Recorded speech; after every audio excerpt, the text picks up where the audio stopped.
Welcome to the Jill on Money Show. It is Monday, May 2nd. Now listen, gang, I go away for a week and what happens? The markets go to hell in a handbasket?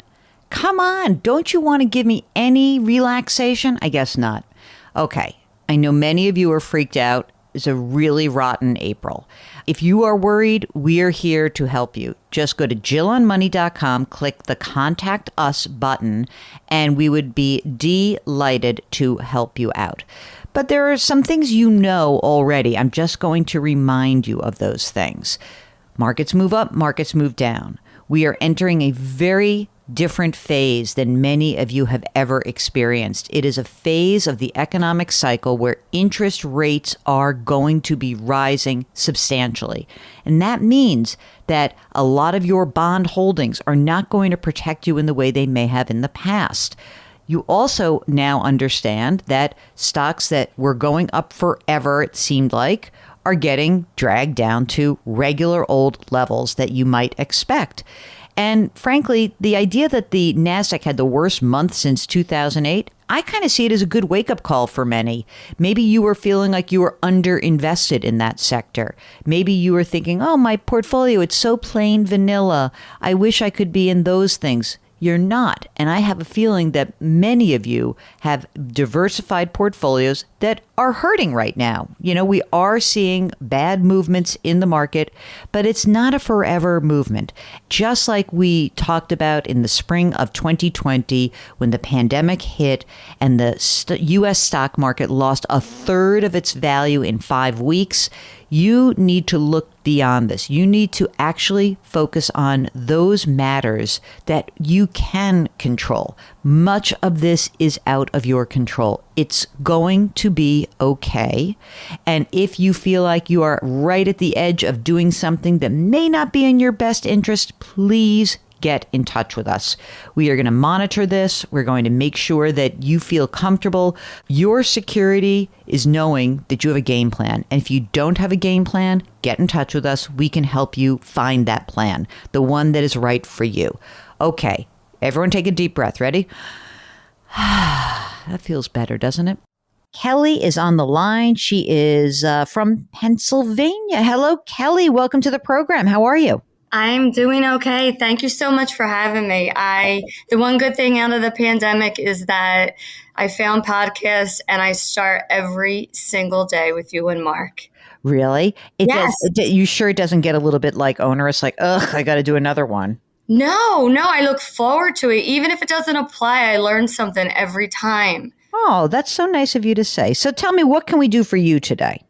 So I am 53 years old, about to be 54, but let's not go there. Let's not. It's okay. I still have a month. So, I just panic about being ready to retire and my alignment to retire. Mm-hmm. And should I be doing something else and putting what I do have other places and my relationship with money, like you, a lot of people say it's not a healthy one. So since listening to your podcast, I am trying to be much more responsible and learn everything that I did not want to know. All right. Well, here you are. And we're going to do it nice and easy together. Okay. Mm-hmm. So, Kelly, do you work currently? I do. And how much do you earn? So my base annual salary is $280,000. Wow. That's a lot. Okay. Good for you. Do you get a bonus as well? I do. It's been a little sketchy since the pandemic started, but I have the target of $50,000. That's great. And are you partnered or single? I am single. I married young, divorced young, and I never remarried. So you're 54, you make a bunch of money, you live in Pennsylvania. Do you put money into a retirement account? I do. I'm a little late to the game, Jill. I really worked my way up through a mailroom, a nursing mailroom. So I really didn't always make, this kind of income, only in the last 10 years. That's awesome. So probably doubled it within the last 5. And I had a lot of catch up. I was in a lot of credit card debt and I didn't always make that. I lived paycheck to paycheck for most of my life. Paycheck to paycheck to $280,000 is no. serious. I mean, like for the, up till about 8 years ago. I mean, I know, but still, like the fact that you've done that, it's amazing. Okay, so let's keep going. all right. So I do. So I am. In an effort to catch up, I work for a company. I have 401k. I max that out, and they do a 4% match. Today, I have 400,000 in that account. And That's awesome. Okay, and then my previous job, I had a 403b that I rolled over into an IRA, and there's $200,000 in that. Okay, great. And that sits at Northwestern, and I do have a financial advisor, and I don't know what my fees are. I know you were going to ask me that. I don't, but I emailed them, but I haven't heard back from them yet. The 401k with work, you said you're maxing it out. Are you maxing it out so you could put in theoretically this year in the 401k 20,500, that's the statutory limit, plus because you're over the age of 50 you can put 6,500 into that. Is that what you're doing? That's what I'm doing. Perfect. Okay, and you're saying and you're doing that as a Roth or are you doing that as traditional? The 6,500 is separate in the account as a Roth. Okay, great. And then the 20,000 is the pre-tax. Okay, great. Correct. So you're putting a lot of money away, which is great. Those are the retirement accounts, the 400 and the 200. What about non-retirement accounts? Any emergency reserve? Okay, this is where I'm going to get in trouble. All right. I did get an emergency reserve, and I was so proud of myself. And I will say this. Once you start seeing that grow, I have an issue with spending money, but I had less of an issue once I saw that I was able to see that grow. But then the pandemic happened, and then the bonus and distributions went away. And so I was just starting a kitchen renovation. So I spent my rainy day money on the kitchen. So I'm rebuilding that, and I have about $16,000 there. Okay. See, that wasn't bad. See, I just listened without judgment. Can we talk a little bit about you have a house. So let's talk a little bit about what's going on with the house. So I have a 30-year mortgage with an interest rate at 4.125. I paid $380. The balance is $235. Wait a second. What's the house worth, you think? Well, I mean, in this, people have offered me $650 as a. Get out of here! Yeah. Really? Like knock. Here you go. Yeah, the house across the street sold 2 years ago for $500. Wow. Right. All right. So on a private lane, I have a little bit of land. Mm-hmm. Okay, so $650, a 30-year mortgage, outstanding balance about $235,000 at 4.125%, right?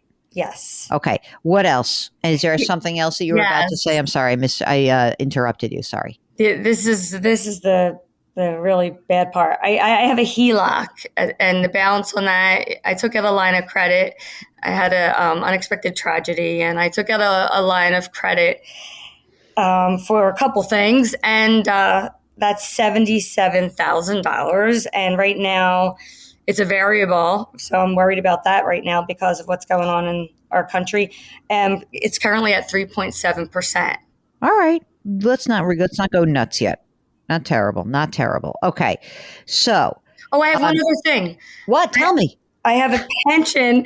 That I will get from my first nursing job, and then they did away with the program. But I will get a month, $134.50 a month. And I used to say, well, at least that'll be my gas money, but today maybe not. Not right. But at least it's martini money. So. All right. I mean, that seems fine to me. I mean, you could that's your weekly drinking budget. There you go. Whether it's coffee or martinis. Okay. Yes. So how do you look at your work life? Like, do you say, I'm going to do this as long as I can? Do you like it? You said you're in healthcare, so you're a nurse, and like that's a tough job right now, and certainly the last couple of years. So what do you hope? You hope to work until when? I can't imagine myself never not working. I'm a little crazy that way. I need to be productive. However, I am an executive now. I have I went back. I have a couple of master's degrees, and I've worked my way up through management. And I'm a CEO of a small hospital, and then I also function as a vice president for 2 small surgical centers. So I'm liking that. To Wait a answer your minute. I'm question, digging this. You're like an executrix, girl. This is good. it's been quite a ride, Jill. If you would have asked me a long time ago if I would be in this type of job, I never imagined it. It just happened organically because I pretty much can't keep quiet, and I when I see things that I think should be done differently, I speak up. So. So I do see myself always working. I want to do something, I think, in executive coaching because I'm looking at what I love about my job, and it's really developing, especially young, smart women. And I try to spend as much time as I can doing that. I've worked with a lot of people, and I get a lot of good feedback on that. And I've created a couple really smart, high functioning teams. So, I mean, if I were ever to do something else, perhaps look into that. But, it's risky. It's like having golden handcuffs on. That's why I really wanted to talk to you about, would I even be able to take that type of risk? Well, let's see. I mean, Mark, do you think it is worthwhile to try to refi even though rates are up a little bit?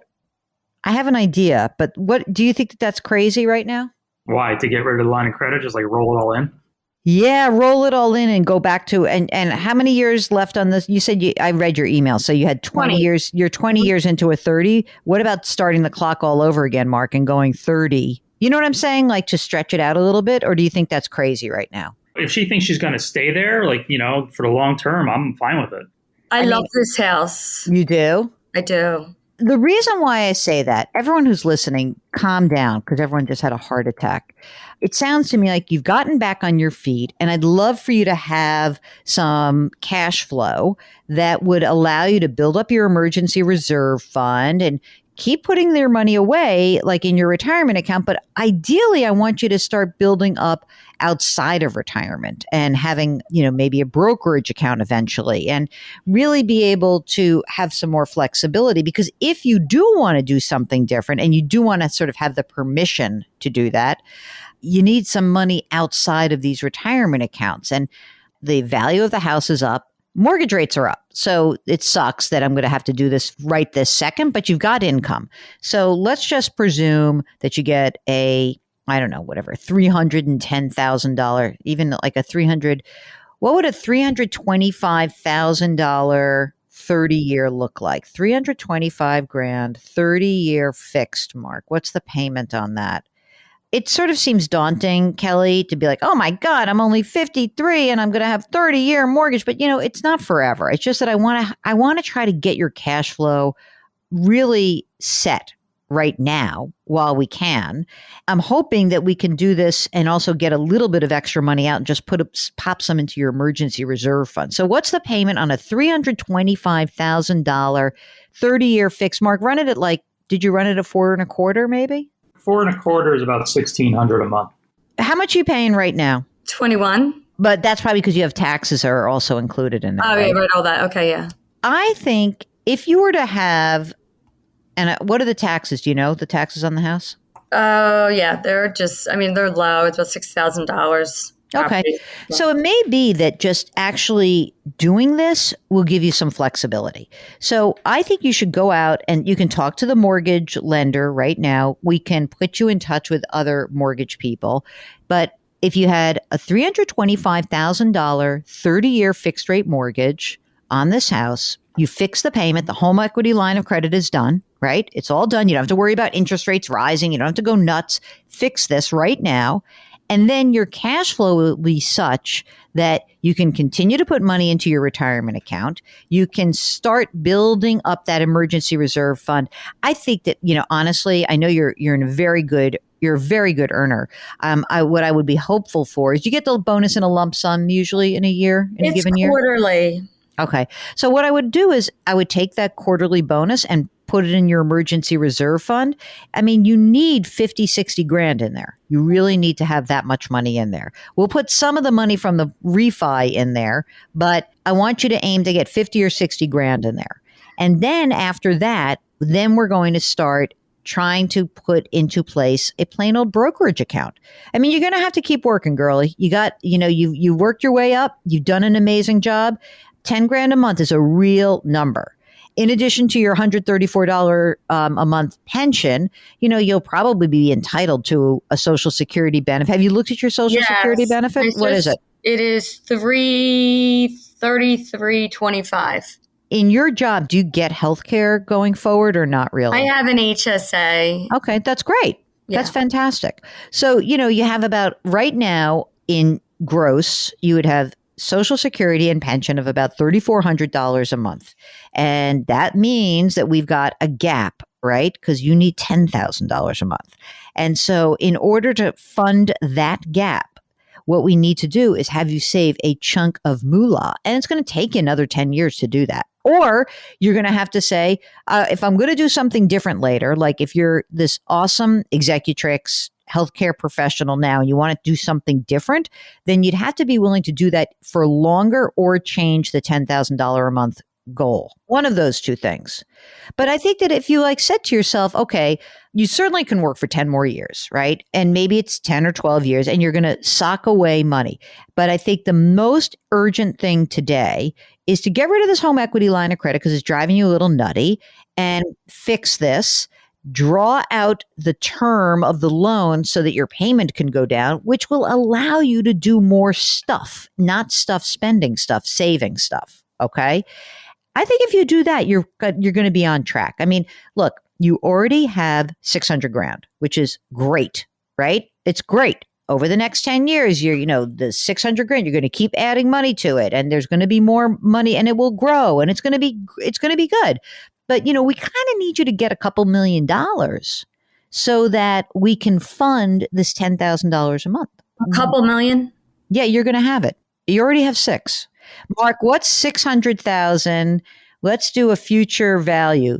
Do 600,000 for 12 more years. Saving how much? Let's save. She's saving 20. She's 27. So let's say 30. It's about 1.7 conservatively. See that, dude? 1.7. Okay. That would be good. I'd be good there. That's my number. You'd be pretty darn good. I mean, it's not perfect. Yeah. Okay. It's not perfect, but it's good. And you'll be able to do more because you will see that as you start, you'll be able to make more and you'll start putting money away and it'll be better than I think the 30 grand a year. I'm just being conservative. Okay. All right. Does it sound okay? Yes. You're in a lot better shape than you think you are. You really are. I mean, you're making a ton of money. You're a huge professional. You're knocking it out of the park.